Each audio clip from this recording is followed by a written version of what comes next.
मैं हैरान था कि ये गुंडा पहलवान कहाँ से आ गया। आखिर उसको कब मुझ पर शक हुआ कि मैं लड़की को निकाल ले जाना चाहता हूँ। मुझे उसका कुछ इल्म नहीं था। वो देसी साख्त का पिस्तौल ताने 3 कदम के फासले पर खड़ा मुझे गजबनाक नजरों से देख रहा था।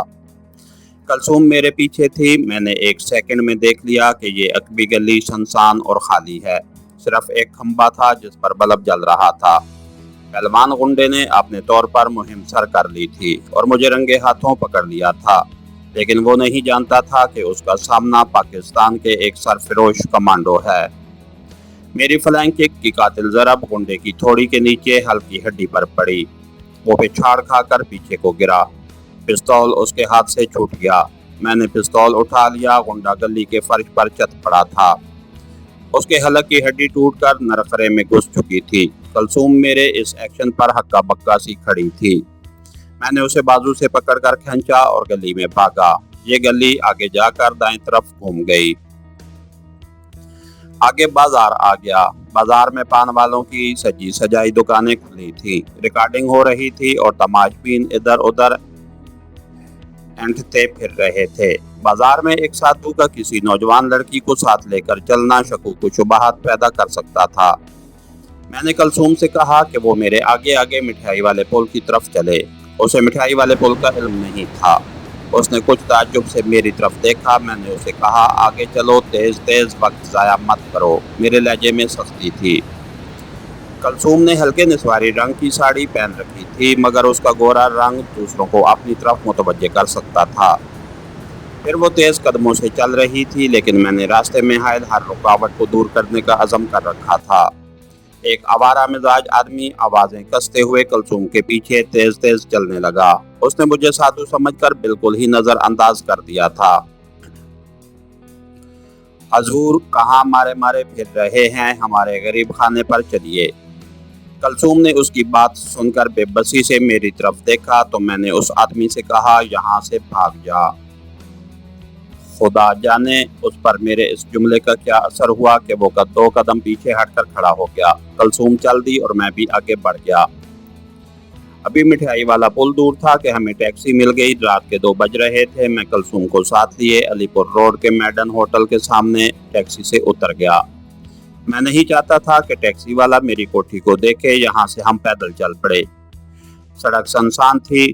फिर भी गश्ती पुलिस की पूछ-पूछ से बचने के लिए मैं कोठियों के दरमियान से गुजरने वाले कच्चे रास्तों पर चलता हुआ अपनी लखनऊ रोड वाली आसेबी कोठी में पहुंच गया। मेरे मिशन का पहला मरला मुकम्मल था।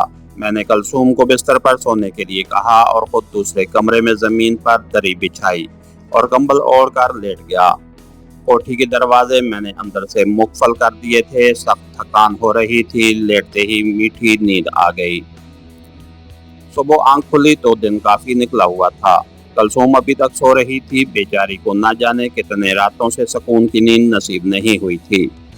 मैंने मुंह हाथ धोकर नाश्ता तैयार किया। चाय की प्याली लेकर कमरे में खुली खिड़की के सामने कुर्सी पर बैठ गया। मैं अब साधु के भेष में नहीं था। चाय पीने के बाद कोठरी से निकलकर सड़क पर आ गया। एक अखबार वाला साइकिल पर शोर मचाता हुआ गुजरा। मैंने उसे रोककर उर्दू का एक अखबार अल जुम्मा खरीदा। उसके पहले सफ़े पर 6 सुर्खियों से ये सनसनीखेज खबर लगी थी कि एक नामालूम साधु 2 आदमियों को कत्ल करके रुकनी बाई की एक लड़की को भगा ले गया है।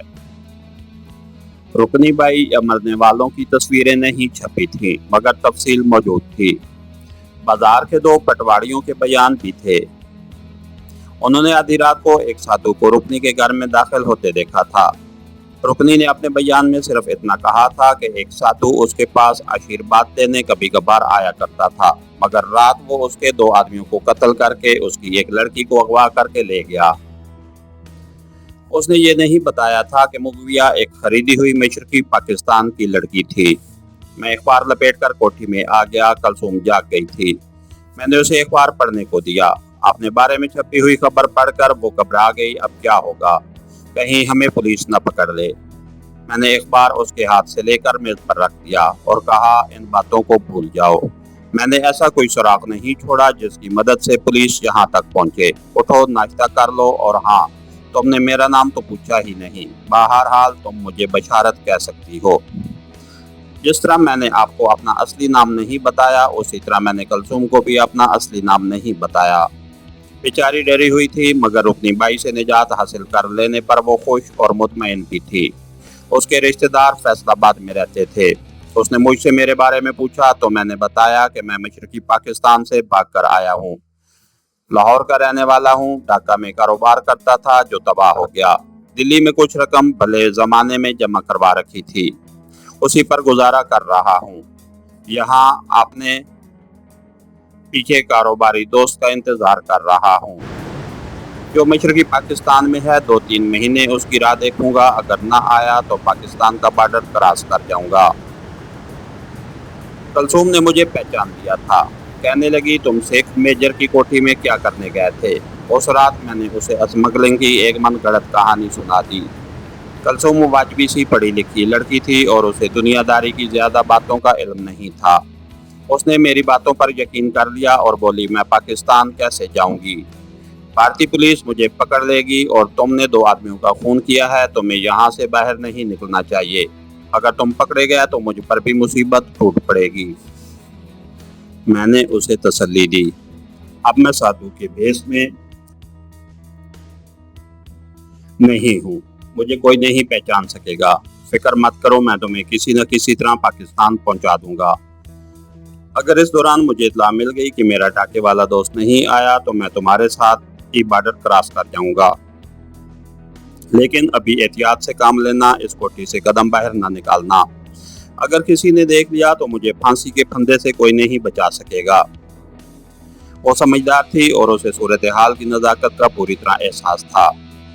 उसने वादा किया कि वो कोठी से बाहर भी कदम नहीं रखेगी। बाजार से मैंने अपने लिए एक गद्दा और तकिया खरीद लिया और दूसरे कमरे में बिस्तर लगा दिया। अपना बेडरूम कलसूम को दे दिया। टेलीफोन में अपने कमरे में ले आया। किचन में खाने पीने का सामान डाल दिया। मैंने कलसूम को खास तौर पर ताकीद कर दी कि अगर कभी मेरी अदम मौजूदगी में कोई साहब मुझे मिलने आए और उसके बारे में पूछे कि वो कौन है तो वो यही बताए कि वो नौकरानी है और साहब के लिए खाना पकाती है और घर की सफाई सुथराई करती है, उसके अलावा कोई बात ना कहे। फिर भी मुझे अंदेशा था कि अगर कहीं कोई ऐसा आदमी आ गया जिसका ताल्लुक रुकनी बाई नायका से हो तो वो कलसूम को पहचान लेगा और पुलिस ले आएगा। लेकिन उसका मेरे पास सिवाय उसके कोई इलाज नहीं था कि मैं खुद कोठी से बहुत कम निकलूं और बह जाऊं भी तो उस वक्त जब किसी के आने का इम्कान ना हो। चुनांचे मैं अंधेरा हो जाने के बाद कोठी से बाहर जाता और जल्दी वापस आ जाता। 3 रोज गुजर गए थे। पाम ऑयल मिशन के इंडियन इंटेलिजेंस सरबराह का कोई खुफिया फोन नहीं आया था। खुदा जाने ये लोग मुझे कब पाकिस्तान भिजवा रहे थे। कलसूम के बारे में मेरी समझ में कोई तरकीब नहीं आ रही थी कि उसे किस तरह बॉर्डर क्रॉस करवाया जाए। कलसूम को मैंने 2-3 साड़ियाँ खरीद कर दी थी। उसने घर का सारा काम संभाल लिया था। वो खाना पकाती, कमरों की सफाई करती और फुर्सत के वक्त रेडियो सुनती और रिसाले पढ़ती रहती। मेरे पास टेलीविज़न नहीं था। मुझे हदायत की गई थी कि कोठी के बारे में इर्द गिर्द के लोगों को ये तसव्वुर हरगिज़ ना दूं कि कोठी आबाद है। चुनांचे रात के वक्त हम मतम बल्ब जलाते और खिड़कियों पर पर्दे पड़े रहते थे। इसके साथ ही हमारी आज के एपिसोड का इख्तिताम हुआ। खानगर चैनल को लाइक कीजिए, सब्सक्राइब कीजिए और बेल आइकन को प्रेस कर दीजिए ताकि हर आने वाली नई वीडियो आप तक बर वक्त पहुंच सके। शुक्रिया।